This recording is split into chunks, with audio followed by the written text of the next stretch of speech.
Привет, это Навальный, и это мой бьюти-блог. Но я, как модный парень, решил тоже завести свой бьюти-блог. Ну, почти. Вообще-то я бьюти-блог открывать точно не собирался, но наступил такой момент, когда и у нас можно поговорить о детоксе, травяном чае и похудении. Все дело в том, что Ксения Собчак недавно рассказала о том, как вместе со своим мужем ездил на элитный итальянский курорт, специализирующийся на здоровье и выводе токсинов. И там она встретила, кто бы мог подумать, ближайшего соратника Владимира Путина, пламенного патриота и большого любителя бюджетных денег Игоря Ивановича Сечина. Я встретила у чайничка с чаем, стимулирующим все выводы токсинов, скажем так. Сечина, я встретила Сечина. И это вроде бы была бы совсем частность, не заслуживающая нашего внимания, если бы не две вещи. Во-первых, как обратила внимание сама Собчак, Сечин прилетел на курорт на бизнес-джете, принадлежащем государственной нефтяной компании «Роснефть». Уезжая, я увидела, что ты думаешь. Самолет Роснефти. То есть явно он это делал как командировку. А во-вторых, это ж тот самый Сечин, который так решительно осуждает Запад, так презрительно относится к иностранным санкциям и так горячо вместе со своим шефом Путиным отстаивает вот у нас здесь некую евразийскую модель развития. Не компания «Роснефть» является целью этих санкций, а реализация России собственной суверенной независимой политики и попытка ухудшить экономическое положение наших граждан.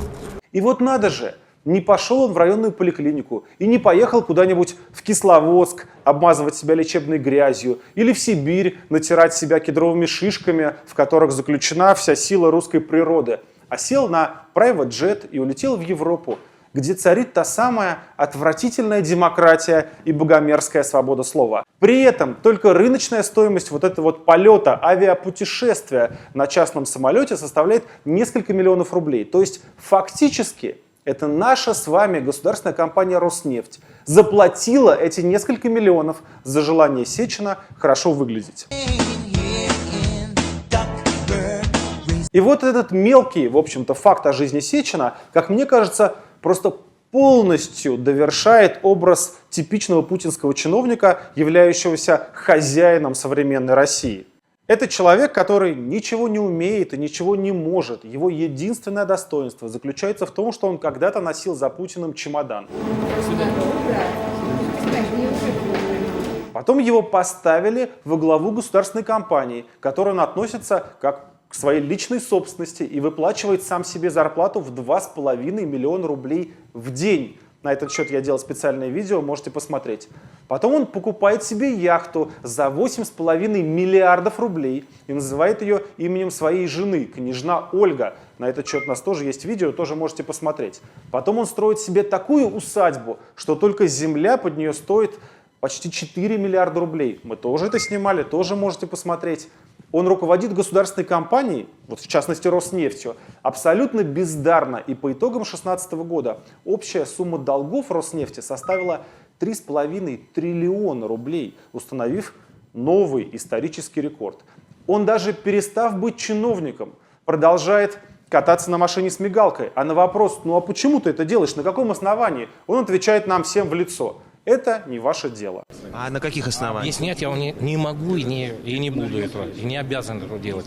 Он тайком ездит на итальянские курорты, где его массируют, мажут маслами и заворачивают в душистые простынки только для того, чтобы он уже сюда приехал более красивый и гладкий, и здесь выступал по телевизору, рассказывая о том, что Россия должна сплотиться вокруг президента Путина и затянуть пояса ради родных партий и правительства.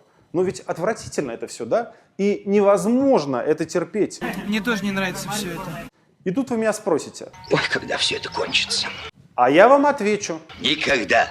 Никогда. Оно действительно никогда не кончится, пока Путин у власти. И вот это нужно очень четко понимать. Потому что конкретно Сечин, ближайший соратник Путина и его кошелек.